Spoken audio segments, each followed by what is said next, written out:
let's talk about one of the most challenging books that I've read in a long while, which is Michael Lentz's Schattenfroh. It just came out in an English translation this year, but was published in Germany in German in 2018. And I think it's a really interesting book to discuss because it is so almost hard to get into and hard to analyze, but I think that these sort of forums are a great way to discuss, I think, a really interesting work of literature that really swings for the fences. And when I say this is one of the most challenging books that I have read in a while, that means it is more challenging than John Fosse's Septology, which I just did a video on, 700 pages, one single unbroken sentence. It's more challenging than The Obscene Bird of Night, which is Jose Donoso's classic, which I just read.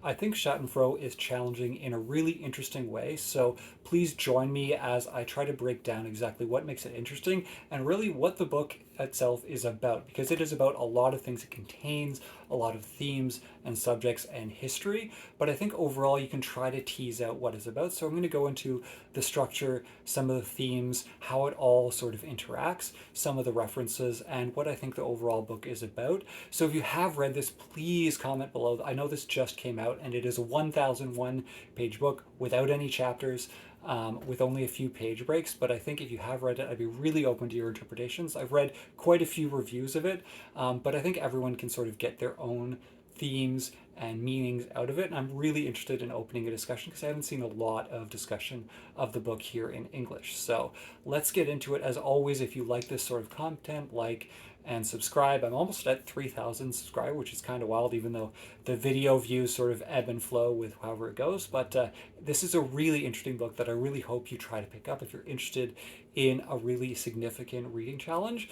And yeah, it's one of those things that is just really fun to dig into if you're a fan of challenging literature. And it is a bit of a sort of bro-lit moment, which is one of those themes that I'll get into. So without further ado, let's get into Schattenfroh. Also, yes, I do realize the bookshelves behind me are bare, but I'm in the process of moving, so the books are lovingly boxed up and hopefully will show up at a new place as the setting of these videos change in the next couple months, but slowly packing away, and unfortunately the background's going to be a bit more boring for the next few videos. So to start, let's get into the overall setup and structure and how the book is laid out, which makes it challenging and also really interesting. So the plot, as much as there is a plot, is there is our narrator, who is named Nobody, who is imprisoned in this place by Schattenfroh, who is some sort of evil genius. He has created the Fright-Bearing Society, which is a society which is trying to preserve the German language, and our narrator has a helmet strapped to his head where he just sees a bunch of weird things, and he writes what he sees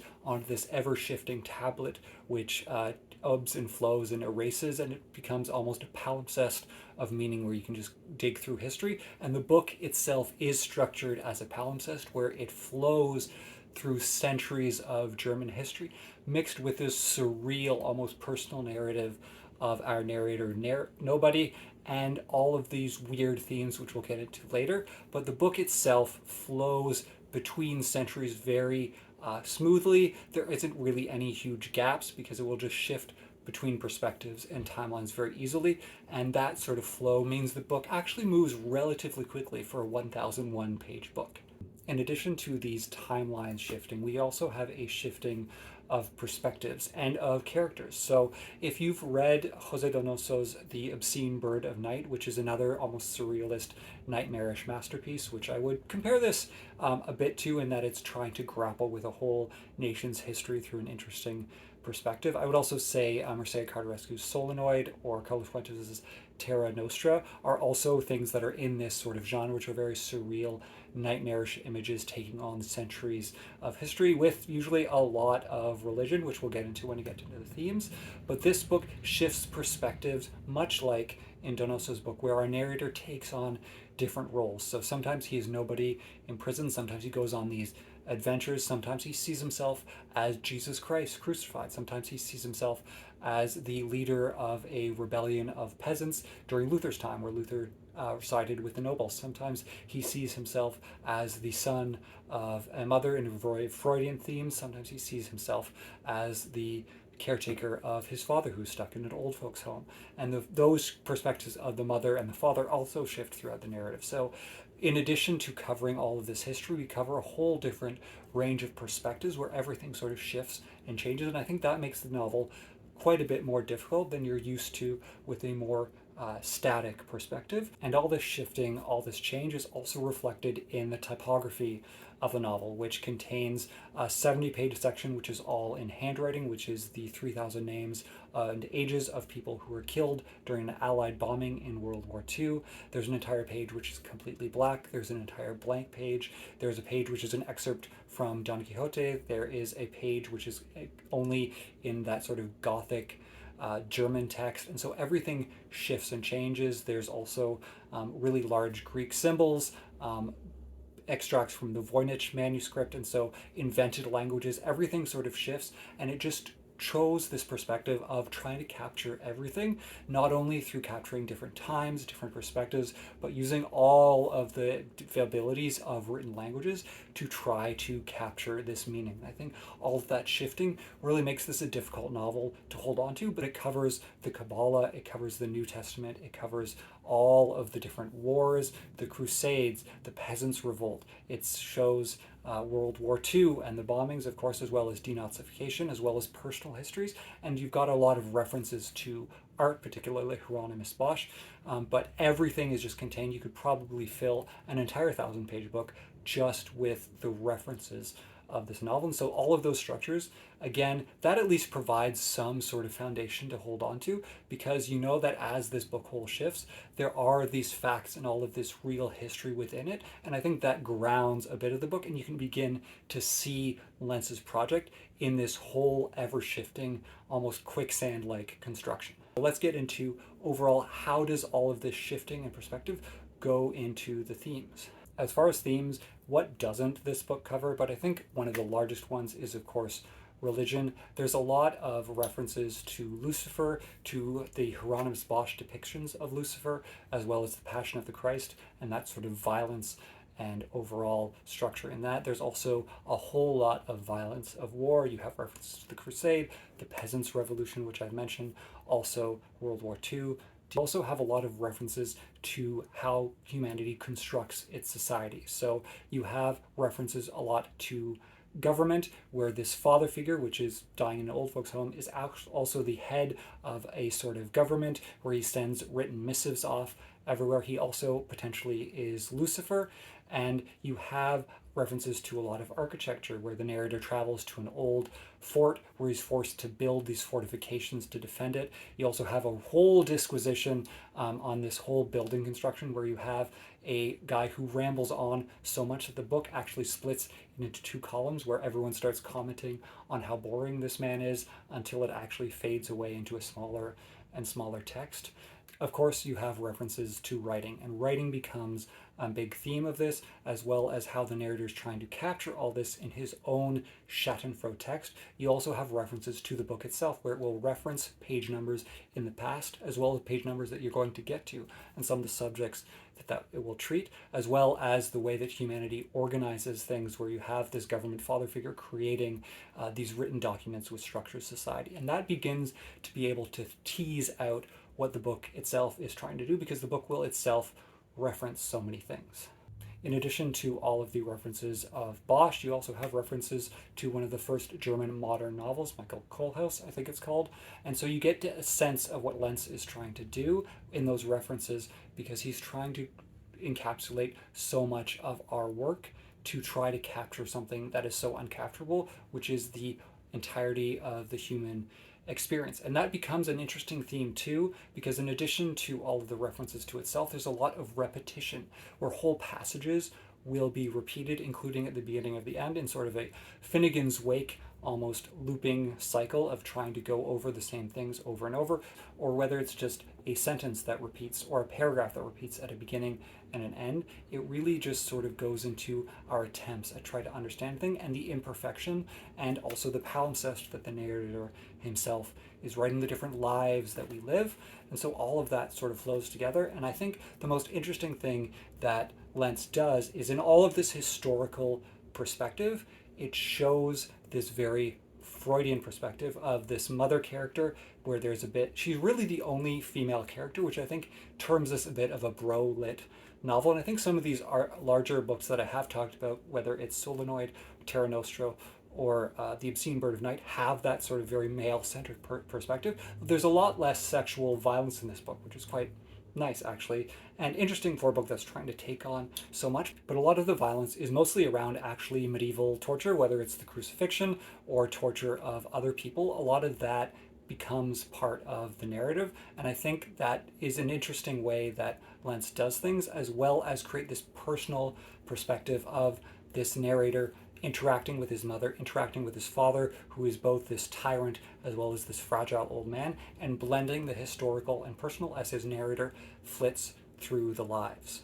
You have a whole bunch of symbolism, of course, in this book, not only the Freudian mother, as well as the father representing government, as well as religious themes. We have a recurring apple theme of there is a chair that is carved from an apple and all of that original sin. You have the recurring 666, the mark of the beast, and one of the only page breaks in the book is on page 666, which is a very interesting translated thing. You also have references to Old German, which the translator, Max Lawton, does a really good job of translating into this sort of arch older English, and I think all of this flows together really interestingly, and you sort of get bombarded with all this different symbolism and perspectives. You even have the narrator in a nightmarish scene where his limbs detach, his eyes detach and stretch, and this effort of trying to encapsulate so much history yourself, you begin to split apart and you become to transform into all these different things. I'm not trying to spoil this book, but I think I've gone through most of everything that is included in it, the way it loops and flows through all these different themes. I think the largest perspectives are both the crucifixion of Christ, as well as a whole section where the narrator views himself as the leader of the peasants' rebellion and rebelling against the nobles, as well as Luther, who took their side.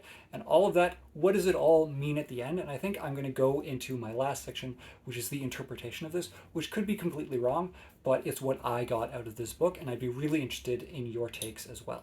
I think overall, the book is about the efforts to control the messiness and violence of humanity. You have all of these themes overlapping, whether it's architecture, whether it's war, whether it's this paternal figure, whether it is rebelling against the church, Martin Luther rebelling against the Catholic Church, where you have Christ rebelling against the government and being crucified. You have the book itself rebelling against the strictures of normal formatting. You have the book essentially trying to be itself a message of how do we try to encapsulate everything, and the futility of those efforts of control, the cost, the violence that exists and goes through all of it, but all of our efforts despite it all to create something messy that is trying to depict all of the centuries of, particularly in this case, German history, but the messiness of humanity. And I think the book itself, being very, very meta, is trying to reflect in itself, in its structure, in its themes, in everything, how difficult that whole thing is,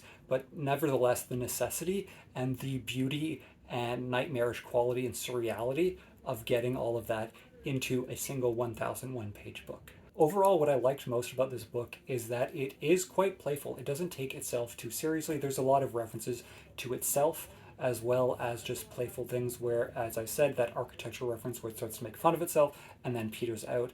And I think overall it shows the futility of trying to understand itself, but just is a very playful run through as much as Lentz himself can get through. There's an interesting whole perspective where it tells a whole bunch of different versions of the same story of a knight leaving his wife to go on crusades and then reuniting with her, of course, trying to resist Satan at the same time. And I think overall this confrontation with the evil of humanity, whether it is talking about denazification and the lack of efforts there, as well as the own Allied war crimes, as well as the horrors of the crucifixion, and everything is just all mixed into a really interesting thing, as well as just whole digressions on architecture, on writing itself, and disquisitions on the book itself. It all descends into a really messy hodgepodge, where as much as I've tried to structure this into all of the different structures of this, all the different themes, and what I think overall it means to try to pull meaning of it, I actually don't think the book is necessarily completely successful, and it doesn't try to be, but it is a bit frustrating because it tries to take on so much and is very lackadaisical in how it tries to take it on, that it makes fun of itself and it doesn't seek to really achieve what it's doing, and it acknowledges its own failure. So it's not in any way a perfect book. It's not going to be my favorite book of the year, but I think it's a really valiant attempt at futility. as well as just trying to encapsulate so much of historical events, particularly from a very German perspective. I'm sad that I don't read German because I really would have loved to see a lot of the linguistic wordplay. And I think Lawton does a really good job of translating what I'm sure is a very difficult German into actually quite a readable book despite everything that it covers. So, do I think this is a perfect novel? Absolutely not. Am I wrong in my analysis of it? I don't think anyone can necessarily be completely right, but I think this book itself is a project about the futility of these sorts of projects, and I think it's a really fun and entertaining read and just really a swing for the fences novel. So please share your perspectives below. Am I right? Am I wrong? Are you interested in reading a 1,000-page novel that really goes for everything and is actually in a really interesting perspective, because I think it's such a German way to approach the subject and it's very much in German history that the universality is a very German universality, and it becomes something almost fresh because it is so different from what I'm experiencing here in North America and Canada, with completely different history and perspective, particularly related to Protestantism and religion and violence and war, particularly the Second World War. So overall, I think it's a really interesting book. I think you should read it. Please let me know below. So thank you for following along with my sort of rambling analysis, but I don't think there's really any other way to approach this book. Probably the only thing more difficult than trying to summarize and interpret this book and write about it is to actually write the book itself. So yeah, definitely a really interesting book. Probably the hardest thing that I will read anytime soon, but I really welcome your own interpretations below. And as always, I will talk to you soon. Like, subscribe, and keep reading.